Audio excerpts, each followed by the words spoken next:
विधवा सास से प्यार। एक समय की बात है, एक लड़की थी मीना। वो अपने घर में पढ़ाई कर रही थी, तभी फोन बजता है। हेलो।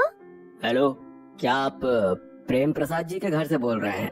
जी मैं उनकी बेटी बोल रही हूँ। आप कौन? बेटा, घर में कोई बड़ा हो तो उससे बात कराइए। जी अंकल, एक मिनट। माँ, आपसे कोई बात करना चाहता है। हेलो। हाँ जी, कौन? जी, मैं पुलिस स्टेशन से बोल रहा हूँ। आप प्रेम प्रसाद जी की क्या लगती हैं? जी, मैं उनकी पत्नी बोल रही हूँ। मुझे बड़े ही दुख के साथ बताना पड़ रहा है कि आपके पति की रेल हादसे में मृत्यु हो गई है। ये सुनते ही मीना और उसकी माँ जोर जोर से रोने लगे। हे भगवान, ये हमारे साथ क्या हो गया? इनके अलावा तो हमारा कोई है भी नहीं। ऐसे ही 4-5 साल बीत जाते हैं। अब मीना 21 साल की हो चुकी थी। माँ, मैं दोस्तों के साथ पार्टी में जा रही हूँ। बेटा, ये कौन सा टाइम है पार्टी में जाने का? इतनी रात हो चुकी है, वापस आते समय तक बहुत देर हो जाएगी। इस टाइम जाना ठीक नहीं।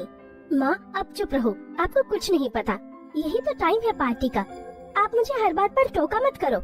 ऐसा कहकर मीना वहाँ से चली जाती है। हे भगवान, क्या करूँ मैं इस लड़की का? ये तो मेरी बिल्कुल नहीं सुनती। आज यदि इसके पापा होते तो ये ऐसी नहीं होती। आप हमें अकेला क्यों छोड़ गए? कैसे हो बहन? पास से गुजर रही थी तो सोचा तुमसे मिलती चलूं। अच्छा किया तुम आ गई। आजकल मैं अपनी बेटी को लेकर बहुत परेशान हूँ। वो मेरी बिल्कुल नहीं सुनती। दोस्ती यारी में बिगड़ती जा रही है। तुम चिंता मत करो, कोई अच्छा सा लड़का देख कर ना इसके हाथ पीले कर दो। अरे हाँ, ये तो तुमने सही कहा। तुम्हारी नजर में कोई अच्छा लड़का है तो मुझे जरूर बताना। लड़का तो है मेरी नजर में, और तुम जानती भी हो। तुम किसकी बात कर रही हो? अरे पड़ोस के शर्मा जी के बेटे की। उसकी माँ तो पहले ही नहीं थी और कुछ साल पहले शर्मा जी भी नहीं रहे। वो बिल्कुल अकेला रहता है। उसी से मीना का रिश्ता तय कर दो। तुम कहो तो हम उसको कल मिलने के लिए ले आती हूँ। हाँ हाँ बिल्कुल, कल ही उसे मेरे घर ले आओ। अगले ही दिन रमन और कमला दीप्ति के घर आते हैं। नमस्ते आंटी जी। नमस्ते बेटा, आओ आओ। उनमें आपस में शादी की बातचीत होती है। तभी दीप्ति कहती है, बेटा तुम रेंट पर रहते हो, मैं चाहती हूँ कि तुम शादी के बाद मेरे ही घर आकर रहो। रमन कुछ हिचकिचाता है। अच्छा ठीक है। दीप्ति मीना को शादी के लिए मना लेती है और मीना और रमन की शादी हो जाती है। शादी के कुछ महीनों बाद भी मीना अपने दोस्तों में ही लगी रहती है और वो घर पर और अपने पति पर कुछ खास ध्यान नहीं देती। और फिर एक दिन ब्रेकफास्ट के वक्त, आज मेरे कुछ दोस्त मूवी देखने जा रहे हैं, मैं उनके साथ जा रही हूँ। शाम को देर हो जाएगी। बेटा आज का प्लान कैंसिल कर दो। आज शाम हमारे घर मेहमान आएंगे। तुम घर के कामों में मेरा हाथ बटा देना। माँ, मैं अपने दोस्तों से प्रॉमिस कर चुकी हूँ, और वैसे भी रमन को घर के सारे काम आते हैं, ये आपका हाथ बटा देंगे। हाँ माँ जी, मैं आपकी मदद करवा दूंगा। शाम को रमन और दीप्ति रसोई में काम कर रहे होते हैं। तभी पकौड़े तलते हुए गर्म तेल के छींटे दीप्ति की कमर पर जा पड़ते हैं। अरे अरे ये क्या हुआ? आप बैठो, मैं मरहम लगा देता हूँ। उसके हाथ लगाते ही दीप्ति बोलती है, तुम्हें पता है रमन, तुम्हारे ससुर जी मेरा ऐसे ही ध्यान रखते थे। पहले ससुर जी ध्यान रखते थे, अब से मैं ध्यान रखूंगा। Thank you Raman. लेकिन माँ जी, एक बात तो माननी पड़ेगी, आप मीना की माँ नहीं लगती हो। बड़ा मेंटेन करके रखा है आपने अपने आप को। मेरी शादी मेरे माँ बाप ने कम उम्र में ही कर दी थी, फिर ये मीना भी जल्दी ही हो गई। हाँ, ये भी एक रीजन हो सकता है। चलो चलो काम करते हैं। बात करते करते टाइम का पता ही नहीं चला। वैसे माँ जी, एक बात तो है, आपके साथ टाइम का पता ही नहीं चलता। अच्छा, अब ज्यादा मस्का मत लगाओ। ऐसे ही एक दिन, मीना आज जल्दी घर आ जाना, हमें तुम्हारे चाचा जी की बेटी की शादी में जाना है। ओ माँ, अब मैं ऐसी शादियों में ही जाने के लिए रह गई हूँ। मुझे पसंद नहीं है शादी वादी में जाना। प्लीज आप रमन के साथ चली जाना। ठीक है बेटी, तुमसे तो बोलना ही बेकार है। रात को दोनों शादी में जाकर कार से वापस आ रहे थे। सासू माँ, लगता है आप बहुत थक गई हैं। हाँ, बस थोड़ा सिर दर्द है।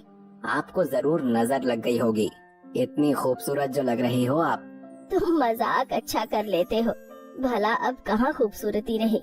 आप मेरी नजर से देखो, आपको तब पता लगेगा। और ऐसे दीप्ति को रमन का साथ पसंद आने लगता है। मीना के घर पर ना रहने की वजह से धीरे धीरे दोनों एक दूसरे के साथ ज्यादा समय बिताने लगते हैं। फिर कुछ दिन बाद दीप्ति और रमन मंदिर जाने के लिए तैयार होते हैं। कहाँ जा रहे हो माँ? हम मंदिर जा रहे हैं। रुको माँ, मैं भी तैयार होकर चलती हूँ। नहीं नहीं, तुम कैसे जा सकती हो? हम तो बाइक से जा रहे हैं। बाइक पर 3 जने कैसे जाएंगे? मीना को ऐसा सुनकर अजीब सा लगता है और वो मन ही मन सोचती है, इन्होंने मुझे ले जाने से क्यों मना कर दिया? मीना को अब अपनी माँ और अपने पति को साथ देखकर अजीब लगने लगता है। इसी तरह कुछ दिन ये सब देखते हुए मीना के मन में शक पैदा होता है और वो बीमार रहने लगती है।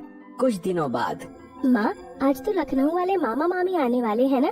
चलो हम उनके लिए कुछ अच्छा सा खाना बनाते हैं। नहीं नहीं बेटा, तुम्हारी तबीयत ठीक नहीं है, तुम्हें तो डॉक्टर के पास जाना है। मैं और रमन मिलकर सारी तैयारी कर लेंगे। मीना इस बार दिमाग लगाती है और डॉक्टर के पास ना जाते हुए वो घर की पीछे वाली खिड़की के पास छिप जाती है। रमन और दीप्ति रसोई में काम करते हुए, बताओ आज क्या खाओगे? मैं तो तुम्हें ही खा जाऊंगा। रमन दीप्ति का हाथ पकड़ लेता है और दोनों एक दूसरे से हंसी मजाक और छेड़छाड़ करने लगते हैं। मीना खिड़की से ये सब देख लेती है और समझ नहीं पाती कि ये सब क्या हो रहा है। मीना घर में घुसती है और जोर से चिल्लाते हुए कहती है, ये आप दोनों क्या कर रहे हैं? आप दोनों ने मेरी जिंदगी खराब कर दी। इतना बड़ा धोखा! आपने अपने रिश्तों का लिहाज भी नहीं किया। नहीं नहीं, ऐसा कुछ भी नहीं है। क्या कुछ नहीं? मैंने सब कुछ अपनी आंखों से देखा है।